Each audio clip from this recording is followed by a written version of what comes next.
ፒያሳን በጥልቀት ነው ማጋት በፊት የነበረችበት እንዴት ነበር ካልከኝ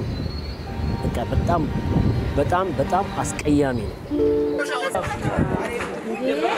የዛን ህይወት ምንም አይመልሰው ነው የምትለው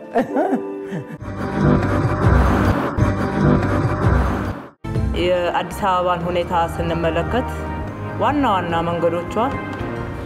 ጠባብ ያሉ ናቸው ወደ ውስጥ ደግሞ በመንገባበት ወቅት እነኚህ መሰረተ ልማቶች በተሟላ ሁኔታ እናገኝም እነኚህን ካላስተካከልን በስተቀር አዲስ አበባን እንደ ስሟ ውብ አበባ በማድረግ ቃላችንን ጠብቀን ለህዝባችን የምትመች ለኑሮ የምትመች ጽዱ ውብ ከተማን ማግኘት አንችልም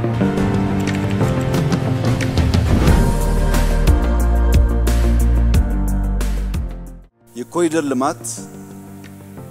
ዋነኛ ዓላማ እና ሐሳቤ ህዝቡን ለመጪው ዘመን ማዘጋጀትና መጪውን ዘመን ለህዝብ ማዘጋጀት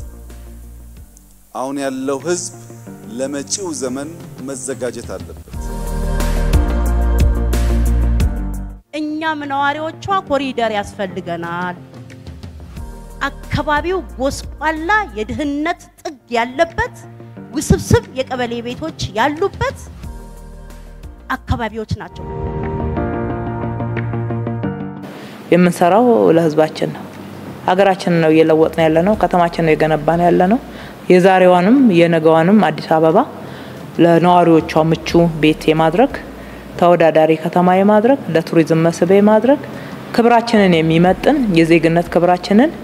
የሚመጥን ስራ መስራትና ራሳችንን ተወዳዳሪ ማድረግ ነው ክብርት ከንቲባ